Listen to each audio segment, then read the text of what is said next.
Manchester United's players arrived for training on Tuesday morning with Paul Pogba's future at Old Trafford in doubt. And the France international kept his head down as he arrived at their Carrington training ground. It is understood that Pogba will be allowed to leave the club in the summer. Juan Mata also journeyed to the training ground as United prepare to take on Bournemouth on Wednesday night, bringing his girlfriend Evelina with him.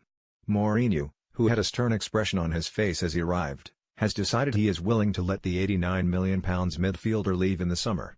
The Portuguese manager has run out of patience with the club's record signing and has included Pogba on a list of players who can be sold as he attempts to close the gap on new champions Manchester City. The prospect of Pogba leaving Old Trafford 2 years after returning to the club has moved a step closer since Pep Guardiola revealed 11 days ago that the player was offered to City in January.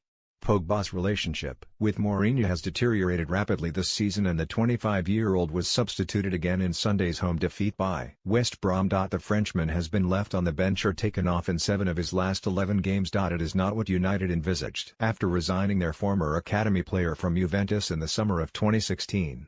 And Old Trafford chief Ed Woodward will be reluctant to part with such a marquee figure so quickly. But Pogba has struggled to fit into Mourinho's system at United and has not produced enough performances like his man-of-the-match display in the Manchester derby. Pogba may also be left out of the starting lineup for Wednesday evening's game against Bournemouth as a result. He was not the only big-name photographed driving into the training ground as United prepare for that game. Mata brought girlfriend Evelina in his car, and she drove it away from Carrington after dropping him off. Luke Shaw showed off a new wrapped Range Rover, while Jesse Lingard drove a black Bentley. Eric Bailey was in his red Range Rover as Marcus Rashford opted for a silver variation.